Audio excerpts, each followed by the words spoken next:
በስመ አብ ወወልድ ወመንፈስ ቅዱስ አሐዱ አምላክ አሜን። የተወዳችሁ እግዚአብሔር ልጆች ብሩካን በክርስቶስ ደም ወደ ዘላለም ርስት የተሻገራችሁ እግዚአብሔር አብ ልጆች ብሎ እንዲህ ያለው ፍቅር የሰጣችሁ መንፈስ ቅዱስ ከሰማያት ወርዶ ያተማችሁ የደስታችን መያዣ ማረጋገጫ የሰጣችሁ ብሩካን እግዚአብሔር ልጆች ሁላችሁ እንደምንቆያችሁ ሁሉን የሚችል አምላክና ጌታ ስሙ ለዘላለም የተወደደ የተመሰገነ ይሁን።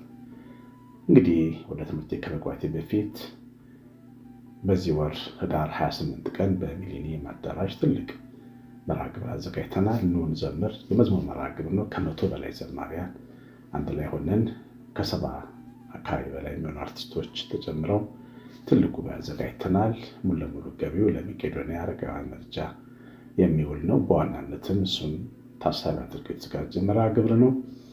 ለቪአይፒ 1000 ብር፣ ደግሞ ለመደበኛው መግቢያ 300 ብር ነው። ትኬት አለ። እኔ ጋር በጣም ብዙ ትኬት ሰጥተውኛል።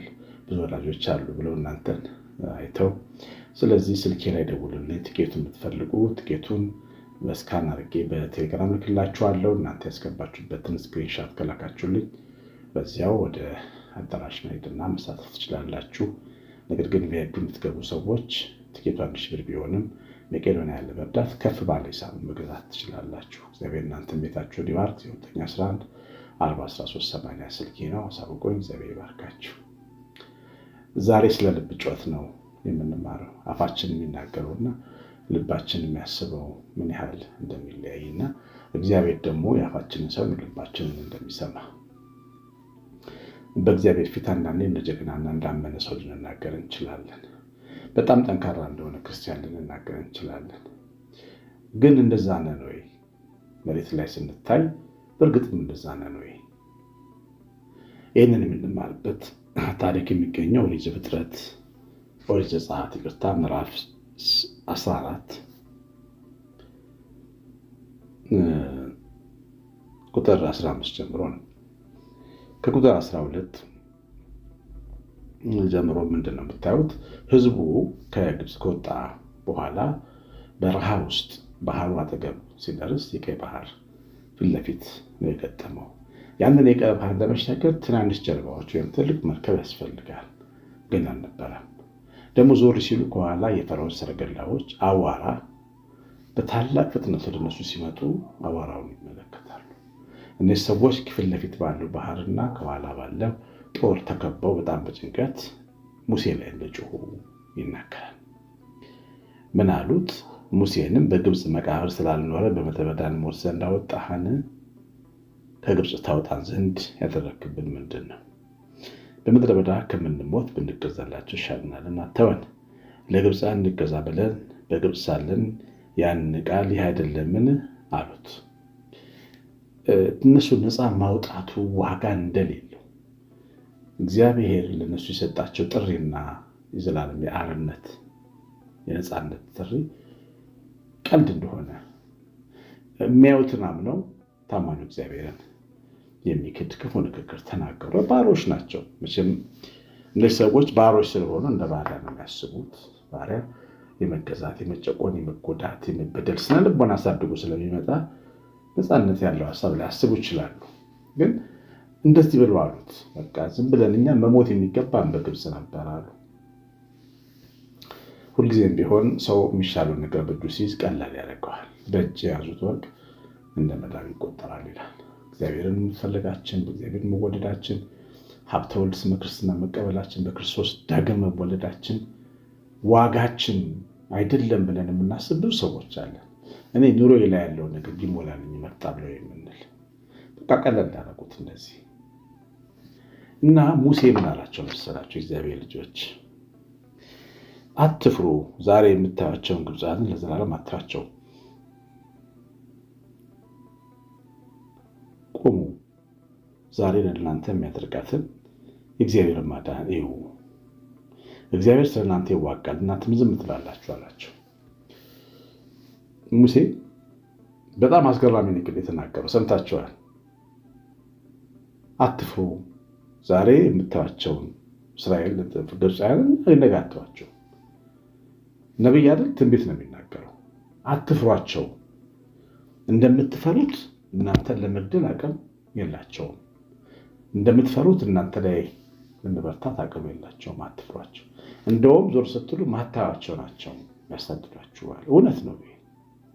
ይህ እውነት ነው። ሁልጊዜም ቢሆን እግዚአብሔርን ባመነ ሕዝብ ላይ የሚነሱ ጠላቶች ተመልሰን ዞር ስንፈልጋቸው የማይገኙ ናቸው። ባህር የሚወጣቸው ናቸው።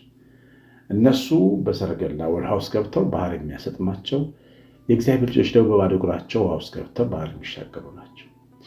ምክንያቱም ሰልፉ እግዚአብሔር ነው። ሰረገላ አይደለም የሚያሻገረው፣ ወይም ደግሞ ባዶ እግር መሆንም አይደለም የሚያስቀረው። የበረታ እምነት በእግዚአብሔር ክንፍ ላይ መንጠልጠል ነው ትልቁ ነገር።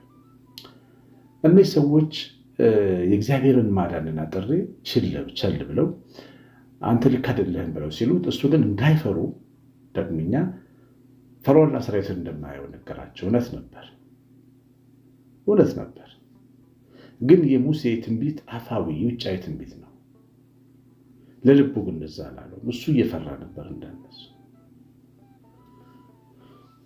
አፉ ግን የጀግንነት ቃል ይናገር ነበር። እውነተኛ መንፈሳዊ እድገት ልብና አፍ ሲስማማ ነው። እግዚአብሔር ልጆች በጣም ትሁት ለመምሰል አንዳንድ አዳዲስ ሰባኪያን ራሳቸው በጣም ያሳንሳሉ። በሬ ያለ ወይፈን አያርስም፣ እኔ ሳይገባኝ እንደዚህ ቆሜ ምናምን ብለው ስለ ራሳቸው ረዥም ሰዓት ሊያወሩ ይችላሉ ሰባኪዎች። የተለመደ ነው እኛ ቤት። ግን ትህትና ይምሰል እንጂ የትህትና ተቃራኒው ይባላል ጥቂት ነገር። በትክክልም ብዙዎቹ እንደዛ ያምኑ። አንድ ጊዜ አንዱ ሰባኪ እኔ ጣሳ ነኝ ብሎ ራሱን ለመውቀስ ሞከረ። ከወረደ በኋላ መምህር ጣሳ ደህና መሻ አለችው አንዲት እናት። ተቆጣ በጣም። ለምን ጣሳ ትኛለች ብሎ። አይኔ በስምህ ማቀህ ሌላ ስም ነበር፣ አንተ ለዛሬ ናይጥረፈ ጣሳ ነኝ በራስን ያስተዋወቀን አለችው። አላመነበትም። ሁልጊዜም ቢሆን ሰው እምነቱንም ትሕትናውንም በጎነቱንም አምኖበት ለመናገር ያለበት። ያለ እምነት የሆነ ሁሉ ኃጢአት ነው እግዚአብሔር ቃል። ሙሴ አትፍሩ፣ ፈርዖንን ደግመኛ አታዩትም ብሎ ሕዝቡን ሊያበረታ ሞከረ። ዛሬ በዚህ ቀን እጁን ታያላችሁ ብሎ ስለ እግዚአብሔር ማዳን ተናገረ። ዝም እንዲሉ ነገራቸው። እግዚአብሔር እንደሚችል ነገራቸው፣ እንደሚዋጋ።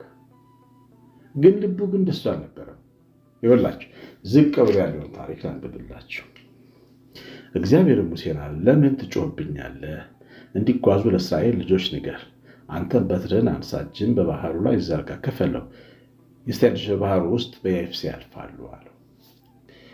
አፉ ጀግኖች ሁኑ፣ አትፍሩ፣ አትደንግጡ፣ ለእኛ እግዚአብሔር ይዋጋል ብሎ የተናገረው ሙሴ ውስጡ ግን ይጮህ ነበር። ውስጡ ግን ይፈራ ነበር። የልቡ ትክክለኛ ዓለም ግን በፍርሃት የተሞላ ነበር። እግዚአብሔር ላይ የነበረው እምነት ደክሞ ነበር። ስለዚህ እግዚአብሔር አፉን ሳይሆን ልቡን አዳመጠ። ለምን ትጮህብኛለህ? ይኸውላችሁ ማስመሰላችንን እግዚአብሔር አያዩ። ልብሳችንን አሳምረን፣ ነጠላችንን አሳምረን፣ ንግግራችንን አሳምረን፣ ለራሳችንን እያዘንን እያለን ብንናገር ብንጸልይ እሱ እግዚአብሔርን አሳምነው። ትክክለኛ ልባችን ውስጥ ያለው ስሜት ሜዲቴሽን እንደሚታየው በእግዚአብሔር ልባችን እየፈራ ጀግናነህ ተዋጋ በርታ ቢሆን አይሆንም። እባብና ጊንጥ አይደለም እኛ በረሮና ቢምቢ እየፈራን እባቡና ጊንጡ ረግጣል ብለን ብንዘምር ልክ አይደለም። እውነተኝነት በእግዚአብሔር ፊት ይፈለጋል። እግዚአብሔር እንዲህ አይነቱን ነገር ፊት ለፊት ነው የሚያርመው። ለምን ትጮህብኛለህ ብሎ የተናገረው እግዚአብሔር ሙሴ አልጮኸም፣ ህዝቡን እያረጋጋ ነበር። ልቡ ግን እግዚአብሔር የሚሰማው ልቡ ግን ይጮህ ነበር፣ ይፈራ ነበር፣ ይጨነቅ ነበር። እሱ ራሱ አይዞህ ባይ ይፈልጋል። እሱ ራሱ ፍርዖንን ዳግመኛ አታየውም መባል ይፈልጋል። እሱ ራሱ ሰልፍ እግዚአብሔር ነው ሲዋጋና መባል ይፈልግ ነበር። እሱ ግን ራሱን ደብቆ ነበር። መቼም ሰው የፈለገ ነገር ቢሆን በእግዚአብሔር ፊት ራሱን መደበቅ የለበት። ሁላችን በፊቱ ሁሉ ነገራችን የተገለጠ በብርሃን ፊት የተገለጠ ነው። ሁሉ ነገራችን ድካማችንን ያውቃል፣ ፍርሃታችንን ያውቃል፣ አለማመናችንን ያውቃል፣ ስንፍናችን ድንጋጤያችንን ያውቃል። መቼ ጠፍቶት እሱ ዝም ስለሚል ብቻ የማያውቅም የሚመስለን ብዙዎቻችን እና ሁሌ በህይወት መንገድ ውስጥ አፍና ልብ መስማማት አለባቸው። አለዛ የምናምንበትን ትክክለኛውን ነገር መናገር ያለበት ኢቨን ትክክል እንኳን ባይሆን ለመታረም አናስቸግር። ሳናምንበት ግን ጀግና የሚመስሉ ሰዎች በጣም ብዙ። የህይወት ነፋስ በነፈሰ ጊዜ ግን እንደ ገለባ ይዞን ሄዷል። ጀግና የመሰሉ በጣም ብዙ ሰዎች ጠርገው ወጥተዋል ከህይወት መስመር። ለምን ጀግና ይመስላሉ? እግዚአብሔር ፊት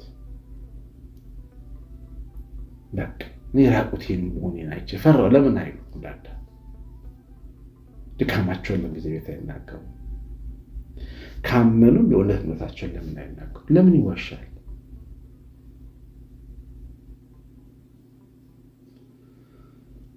እግዚአብሔር